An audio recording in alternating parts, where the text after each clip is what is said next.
हम गलतियों 6 बाब और उसकी 7वीं आयत को मिलकर बोलेंगे। तो पहले मैं आपको पूरी आयत सुनाऊंगी और आप ध्यान से सुनेंगे। फिर एक लाइन मैं बोलूंगी और आप उसको दोहराएंगे और आखिर में हम मिलकर पूरी आयत को बोलेंगे। तो क्या आप तैयार हैं?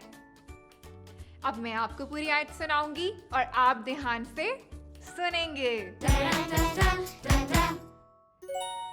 फरेब ना खाओ, खुदा ठट्ठों में नहीं उड़ाया जाता, क्योंकि आदमी जो कुछ बोता है वही काटेगा।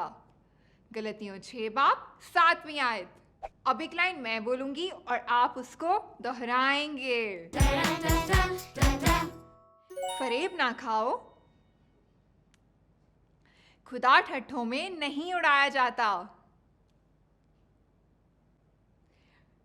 क्योंकि आदमी जो कुछ बोता है वही काटेगा। गलतियों 6 बाब 7वीं आयत। वाह नन्हे दोस्तों, आप सबने तो इस आयत को बहुत जल्दी सीख लिया। तो क्यों ना हम इस पूरी आयत को मिलके बोलें। फरेब ना खाओ, खुदा ठट्ठों में नहीं उड़ाया जाता, क्योंकि आदमी जो कुछ बोता है वही काटेगा। गलतियों 6 बाब 7वीं आयत। क्या बात है आपकी दोस्तों, आज आपने मेरे साथ मिलके बाइबल की एक नई आयत को सीखा। इस आयत को हमेशा याद रखें और दोस्तों को भी सिखाएं।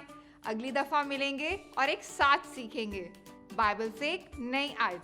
तब तक के लिए बाय बाय। रोज की रोटी खाएं हम, खुदा में बढ़ते जाएं।